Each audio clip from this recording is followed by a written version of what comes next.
السلام علیکم ورحمۃ اللہ نحمدہ ونصلی علی رسولہ الکریم اما بعد فاعوذ باللہ من الشیطان الرجیم بسم اللہ الرحمن الرحیم رب اشرح لی صدری ویسرنی امری واحلل عقدۃ من لسانی یفقہوا قولی۔ ہم کتاب پڑھ رہے تھے وہ باتیں جن کا نہ جاننا کسی مسلم کے لیے روا نہیں، اور اس میں ہم نے پہلے عقائد کا بیان پڑھا، پھر اس کے بعد عبادات کا بیان جو ہم پڑھ رہے ہیں۔ اس میں آج انشاءاللہ آخری جو ہماری جسمانی فرض عبادت ہے، پانچواں مبحث یعنی حج اور عمرہ، وہ پڑھیں گے انشاءاللہ۔ حج کے لغوی معنی ارادہ اور قصد کرنے کے ہیں، اور شریعت کی اصطلاح میں متعینہ اوقات میں مخصوص اعمال کی انجام دہی کے ارادے سے بیت اللہ الحرام اور مشاعر مقدسہ یعنی منی، مزدلفہ اور عرفات کا قصد کرنا، یہ حج کہلاتا ہے۔ اور عمرہ کے لغوی معنی زیارت کے ہیں، اور شرعی اصطلاح میں کسی بھی وقت مخصوص اعمال کی ادائیگی کے لیے مسجد حرام کی زیارت کرنا۔ ٹھیک ہے، تو اس میں ہم یہ دیکھتے ہیں کہ حج تو خاص اوقات میں ہوتا ہے، جیسے معینہ اوقات لکھا ہوا ہے، اور عمرہ کیا ہے، وہ کسی بھی وقت مخصوص اعمال کی ادائیگی کو کہا جاتا ہے۔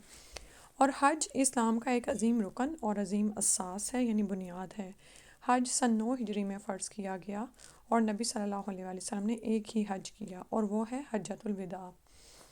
اور مستطیع پر زندگی میں ایک حج واجب ہے، یعنی جو استطاعت رکھتا ہے، اور جو اس سے زائد ہوگا وہ نفل ہوگا۔ ٹھیک ہے، جیسے دن میں 5 نمازیں تو فرض ہیں، اور اس کے علاوہ جو آپ نوافل ادا کریں تو وہ نفل ہوتے ہیں۔ رہی بات عمرہ کی، تو بہت سے علماء کے نزدیک واجب ہے۔ ان کی دلیل یہ ہے کہ جب آپ صلی اللہ علیہ وسلم سے دریافت کیا گیا کہ کیا عورتوں پر بھی جہاد واجب ہے، تو آپ صلی اللہ علیہ وسلم نے فرمایا ہاں، ان پر ایسا جہاد فرض ہے جس میں لڑائی نہیں، یعنی حج اور عمرہ۔ حج و عمرہ کے وجوب کی شرطیں نمبر پہلی ہے اسلام، دوسری عقل، تیسری بالغ ہونا، چوتھی آزاد ہونا، اور پانچواں استطاعت ہونا۔ یعنی اگر یہ شرطیں کوئی پوری کرتا ہے تو حج اس پر حج یا عمرہ واجب ہو گیا۔ اور عورت کے لیے ایک مزید شرط یہ ہے کہ وہ ایک محرم کے ساتھ حج کا سفر کرے، کیونکہ اس کے لیے حج ہو یا کوئی بھی سفر بغیر محرم کے جائز نہیں۔ اللہ کے نبی صلی اللہ علیہ وسلم کا فرمان ہے، عورت سفر نہ کرے مگر محرم ہی کے ساتھ، اور عورت پر کوئی بھی اجنبی داخل نہ ہو، اجنبی آدمی داخل نہ ہو مگر یہ کہ اس عورت کے ساتھ کوئی محرم ہو۔ عورت کا محرم کون ہے؟ اس کا خامند یا ہر وہ شخص جس کے لیے اس سے نکاح کرنا دائمی طور پر حرام ہو، خواہ نسب کی وجہ سے جیسے بھائی، باپ، چچا، بھتیجا اور ماموں، یا کسی جائز سبب سے جیسے رضاعی بھائی، یا سسرالی رشتے سے جیسے اس کی ماں کا شوہر یا اس کے شوہر کا بیٹا۔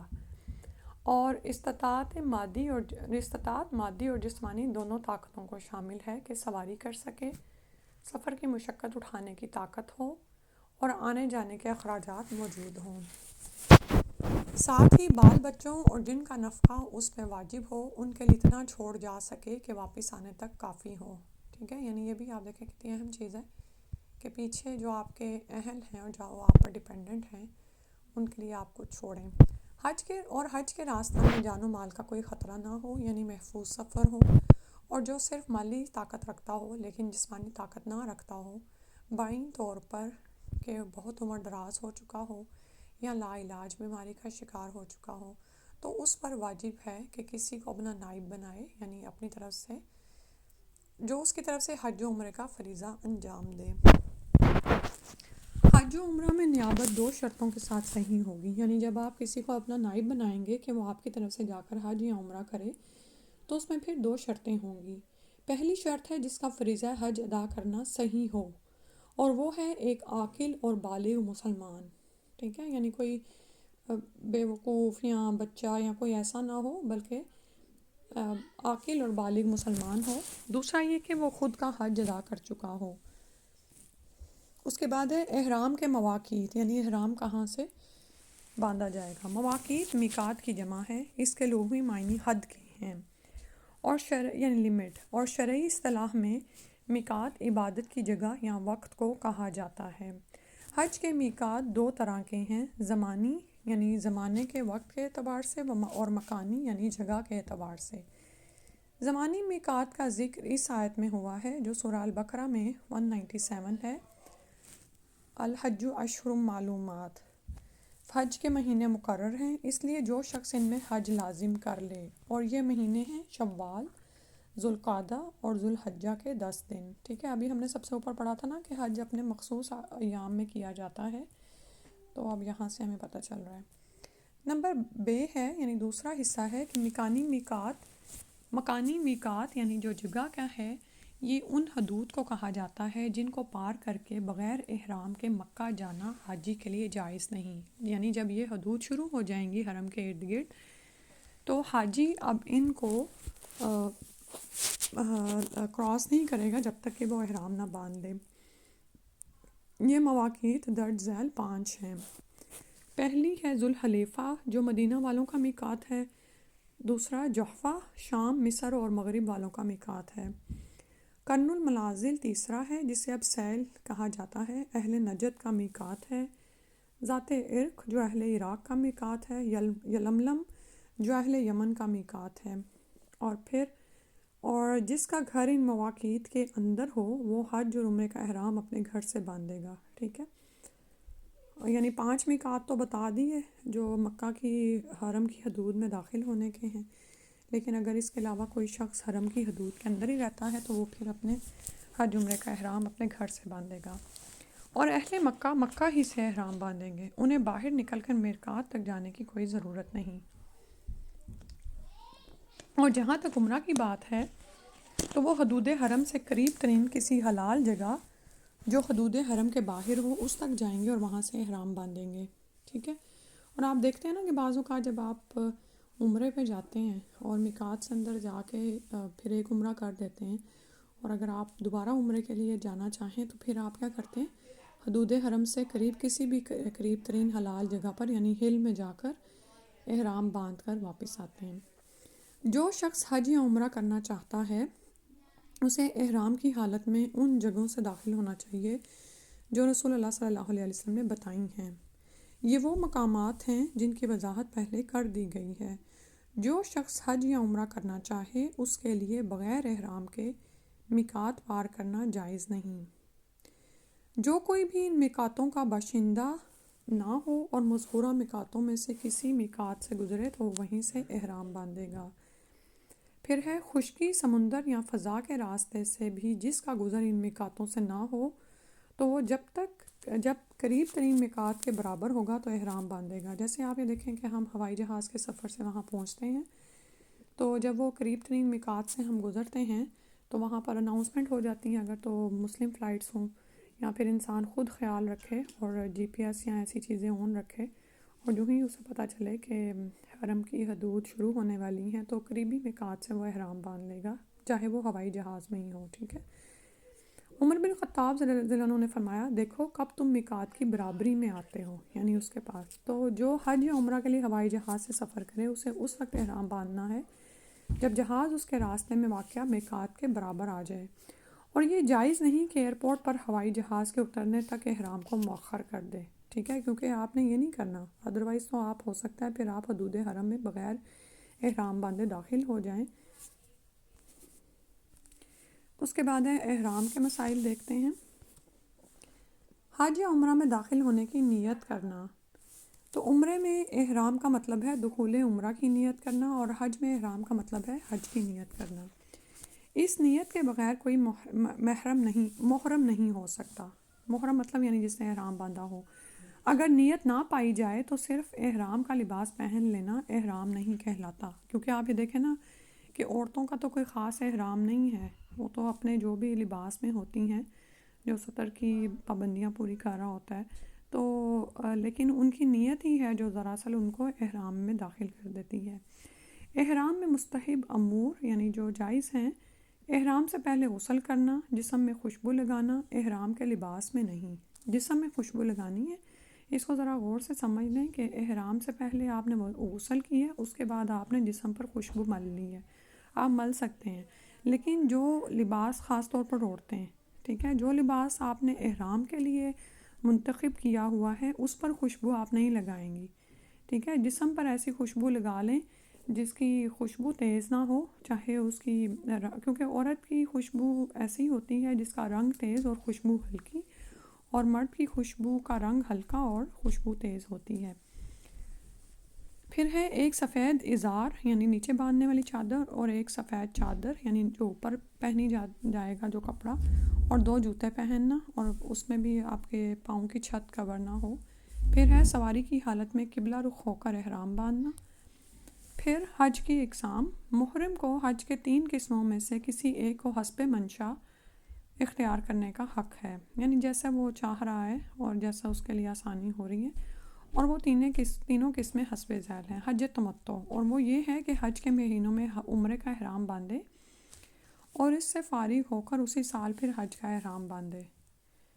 ٹھیک ہے، آپ یہ دیکھیں کہ یوزلی ہم جو لوگ یہاں سے جاتے ہیں نا، تو ہم حج تمتع ہی کر رہے ہوتے ہیں، اور نبی صلی اللہ علیہ وسلم نے اسی کی طرف رہنمائی فرمائی تھی، کیونکہ اس میں آسانی ہے۔ ہم جاتے ہیں اور احرام باندھ کر عمرے کی نیت کیے ہوئے ہوتے ہیں، عمرہ کر کے احرام کھول دیتے ہیں اور احرام کی پابندیوں سے باہر آ جاتے ہیں، پھر حج کے دنوں میں حج کا احرام باندھتے ہیں۔ دوسرا ہے افراد، اور وہ یہ ہے کہ میقات پر صرف حج کا احرام باندھے اور اسی احرام میں حج کے سارے اعمال انجام دے۔ تیسرا ہے قران، اور وہ یہ ہے کہ میقات پر ایک ساتھ حج اور عمرے کا یا صرف عمرے کا احرام باندھے، پھر طواف شروع کرنے سے پہلے حج کو اس میں شامل کر لے۔ پس وہ عمرہ اور حج کی نیت میقات سے کرے یا طواف عمرہ شروع کرنے سے قبل کرے، اور عمرہ اور حج دونوں کے لیے طواف و سعی کرے۔ متمتع اور قارن کو قربانی کرنا ہے اگر وہ مسجد حرام کا رہنے والا نہ ہو۔ ان تینوں میں افضل ترین حج تمتع ہے، کیونکہ آپ صلی اللہ علیہ وسلم نے اپنے صحابہ کو اس کا حکم دیا۔ پھر حج قران ہے، کیونکہ یہ حج اور عمرہ کو شامل ہے، اور اس کے بعد حج افراد کا درجہ ہے۔ جب ان میں سے کسی ایک قسم کی نیت سے احرام باندھ لے تو اس کے بعد تلبیہ کے یہ الفاظ کہے: لبیک اللہم لبیک، لبیک لا شریک لک لبیک، ان الحمد والنعمت لک والملک لا شریک لک۔ اے اللہ، میں حاضر ہوں، میں حاضر ہوں، میں حاضر ہوں، تیرا کوئی شریک نہیں، میں حاضر ہوں، بلا شبہ ہر تعریف اور نعمت تیری ہے اور تیری ہی بادشاہت ہے، تیرا کوئی شریک نہیں۔ یہ سنت ہے اور انہیں کثرت سے کہنا مستحب ہے۔ مرد بلند آواز سے کہیں گے اور خواتین دھیمی آواز میں کہیں گی۔ تلبیہ کا وقت، تلبیات کا وقت شروع ہوتا ہے احرام کے بعد سے، اور اس کا آخری وقت حسب ذیل ہے۔ پہلا ہے کہ معتمر یعنی عمرہ کرنے والا طواف شروع کرنے سے پہلے تلبیہ چھوڑے گا، اور دوسرا حاجی عید کے دن اس وقت تلبیہ چھوڑے گا جب جمرہ عقبہ کی رمی شروع کرے، یعنی جب اس نے کنکریاں مارنی ہیں جمرہ عقبہ کو۔ ممنوعات احرام یعنی حالت احرام میں وہ کام جو منع کیے گئے ہیں: جسم کے کسی بھی حصے کا بال چھیلنا، کاٹنا یا اکھاڑنا بلا کسی عذر، یعنی کوئی آپ کو مجبوری نہیں ہے، بلا کسی عذر کے ہاتھ یا پیر کے ناخن کاٹنا، لیکن اگر کوئی ناخن ٹوٹ جائے اور اسے الگ کر دے تو اس پر کوئی فدیہ نہیں ہے۔ یعنی ظاہر ہے اگر کوئی ایسی تکلیف دہ چیز ہو گئی ہے کہ ناخن اب لٹک گیا ہے ٹوٹ کر ساتھ ہی، تو پھر اسے الگ کر دے اور اس پر کوئی فدیہ نہیں۔ مرد کا سر کو کسی متصل چیز سے ڈھانپنا، جیسے ٹوپی اور غترہ، یعنی جو لگ جاتی ہے نا اوپر، تو مرد کا جسم یا اپنے کسی حصے پر سلا ہوا کپڑا پہننا، جیسے قمیص، پگڑی یا پاجامہ۔ مخیط یعنی سلا ہوا کپڑا جو اعضائے جسم کے بقدر تیار کیا جائے، جیسے خف، دستانے اور موزے، یعنی جو خف ہے یہ جو چمڑے کے موزے ہوتے ہیں نا۔ اور عورت بحالت احرام کوئی بھی کپڑا پہن سکتی ہے کیونکہ اسے ستر اور پردہ کی ضرورت ہے، البتہ وہ برقع یعنی چہرے کو ڈھانکنے والا ایک لباس نہیں پہنے گی، لیکن جب اس کے سامنے کوئی اجنبی آئے تو اوڑھنی وغیرہ سے اپنا چہرہ ڈھانپ لے گی اور دستانے بھی نہیں پہنے گی۔ خوشبو، کیونکہ محرم سے مطلوب یہ ہے کہ وہ دنیا کی رنگینیوں اور لذتوں سے دور رہے اور آخرت کی طرف سبقت کرے، تو خوشبو کیا ہے؟ ممنوع کام ہے، لیکن اور ابھی جو ہم نے اوپر پڑھا نا، تو غسل کر کے جسم پر خوشبو لگائی جائے گی، اس کے بعد اب آپ نے خوشبو نہیں لگانی، ٹھیک ہے۔ خشکی کے شکار کو قتل کرنا اور شکار کرنا، کیونکہ محرم خشکی کے شکار نہیں کر سکتا اور نہ اسے شکار کرنے میں کسی کی مدد کر سکتا ہے اور نہ ہی اسے ذبح کر سکتا ہے۔ اگر محرم نے خشکی کا کوئی شکار کیا ہو یا اس میں مدد کی ہو یا اس کی خاطر شکار کیا گیا ہو، یعنی کوئی شخص اس کے کھلانے کے لیے شکار کر لائے، تو وہ اس کا گوشت نہیں کھا سکتا، وہ اس کے لیے مانند مردار ہے، یعنی منع کیا گیا کیونکہ۔ مگر سمندر میں محرم شکار کر سکتا ہے اور اسی طرح پالتو جانور جیسے مرغی اور چوپائے ذبح کر سکتا ہے، کیونکہ یہ شکار نہیں ہے اور ظاہر کھانے میں کام آتے ہیں۔ عقد نکاح کرنا خود کے لیے یا کسی دوسرے کے لیے یا گواہ بننا، یہ بھی منع ہے۔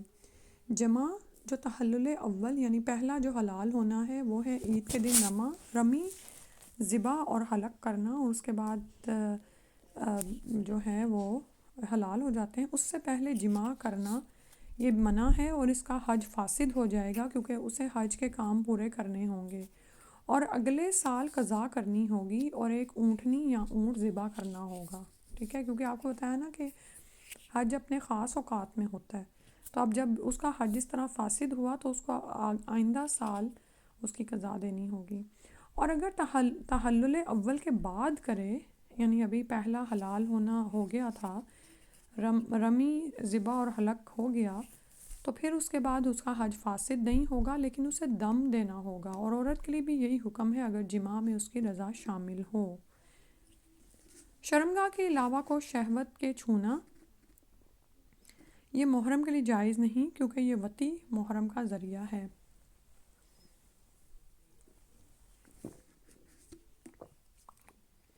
اس کے بعد ہے عمرہ کے ارکان: احرام، طواف، سعی۔ عمرہ کے واجبات کیا ہیں؟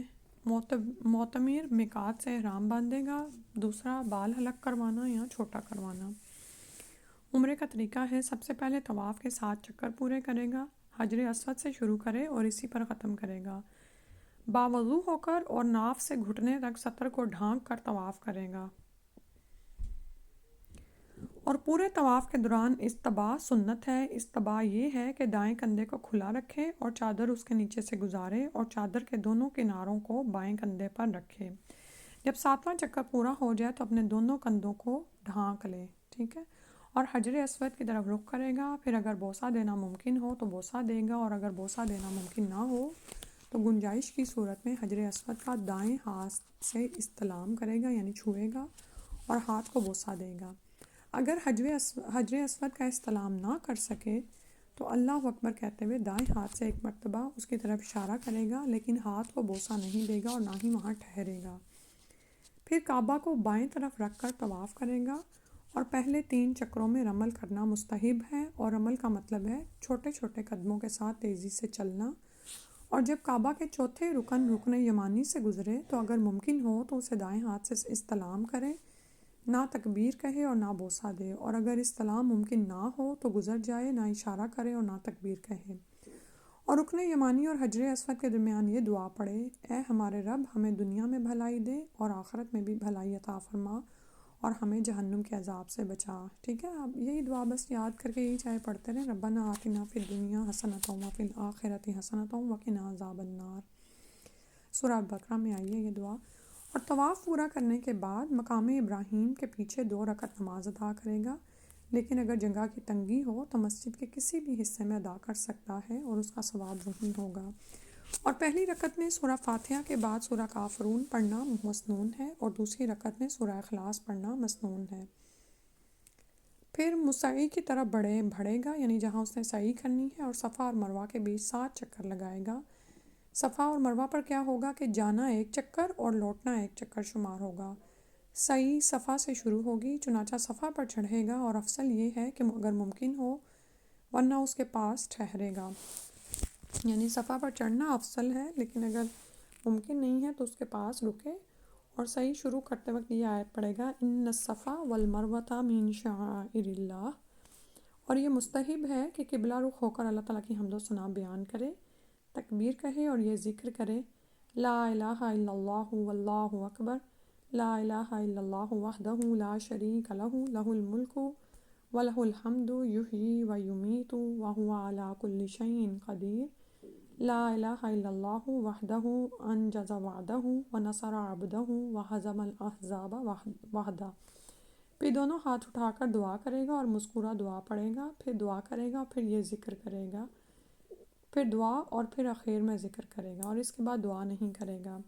پھر صفا سے اترے گا اور مروہ کی طرف چلے گا، یہاں تک کہ جب پہلے سگنل یعنی ہری بتی کے پاس پہنچے تو مرد اگلے سگنل تک تیزی سے چلے گا، مگر عورت کے لیے پردے کا لحاظ کرتے ہوئے یہاں تیزی سے چلنا مشروع نہیں ہے، بلکہ اسے پوری سعی کے دوران عام چال چلنا ہے۔ پھر چلے گا اور مروہ پر چڑھے گا یا وہاں ٹھہرے گا، اور اس پر چڑھنا افضل ہے بشرطے کہ آسانی سے ممکن ہو، یعنی یہ نہیں ہے کہ دھکم پہل کر کے آپ اوپر چڑھیں۔ پھر مروہ کے پاس پہنچ کر وہی کہے گا اور کرے گا جو اس نے صفا پر کہا اور کیا تھا۔ البتہ مروہ پر یہ آیت نہیں پڑھے گا کہ ان الصفا والمروۃ من شعائر اللہ، کیونکہ یہ آیت پڑھنا صرف صفا پر چڑھتے وقت پہلے چکر میں ہی مشروع ہے۔ پھر نیچے اترے گا اور عام چال اور تیز رفتاری کی جگہوں کا خیال رکھتے ہوئے صفا پہنچے گا، ایسا 7 مرتبہ کرے گا۔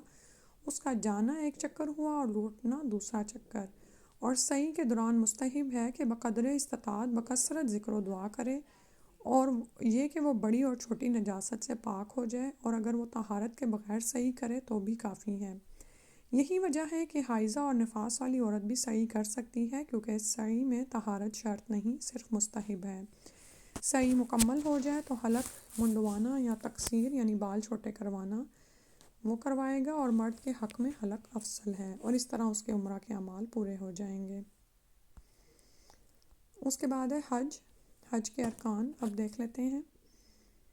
اور جو حج تمتع کے لیے جاتے ہیں وہ ظاہر ہے پہلے عمرہ کرتے ہیں اور پھر اس کے بعد حج کے ارکان دیکھتے ہیں۔ احرام، وقوف عرفہ، طواف افاضہ اور سعی۔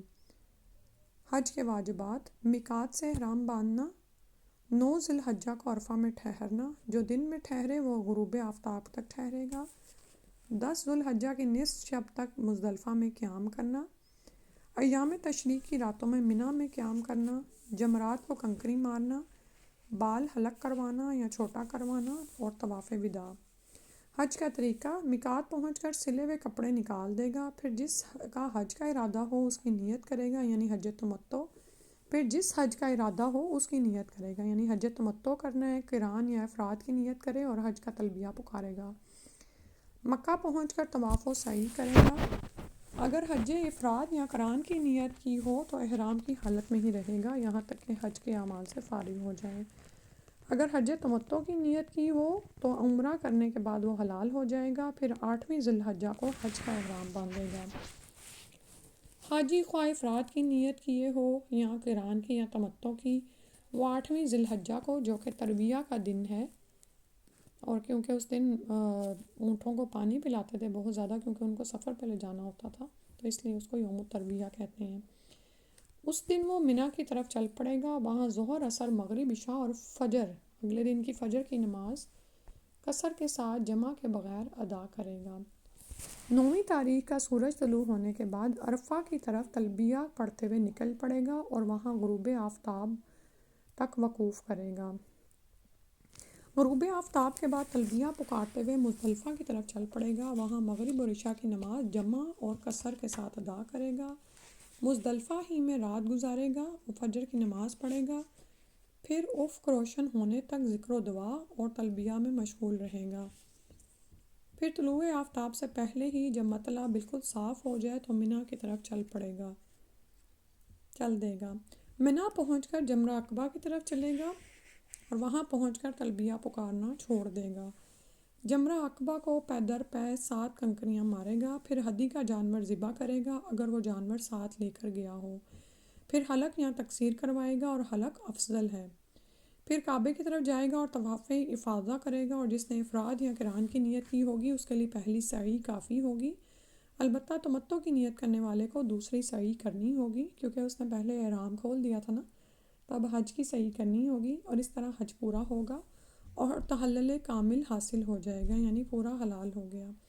اب صرف 11 اور 12 اور 13 تاریخ کو کنکری مارنا باقی رہے گا، چنانچہ تینوں جمرات کو کنکری مارے گا، ہر جمرہ کو 7 کنکریاں اور ہر کنکری کے ساتھ تکبیر کہے گا۔ جمرہ صغریٰ سے شروع کرے گا جو مسجد خیف سے قریب تر ہے، پھر وسطیٰ اور پھر جمرہ عقبہ کو، ہر جمرہ کو 7 کنکریاں مارے گا۔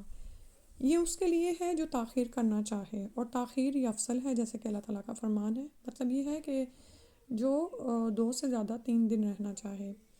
ترجمہ ہے، 2 دن کی جلدی کرنے والے پر بھی کوئی گناہ نہیں، اور جو پیچھے رہ جائے اس پر بھی کوئی گناہ نہیں، یہ پرہیزگار کے لیے ہے۔ سورہ بقرہ کی آیت سے ہے۔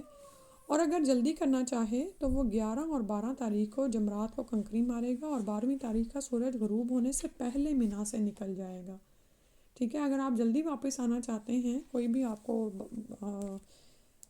اس میں منشا ہے آپ کی، تو پھر لیکن کرنا کیا ہے کہ 12ویں تاریخ کا سورج غروب ہونے سے پہلے منا سے نکل جائیں۔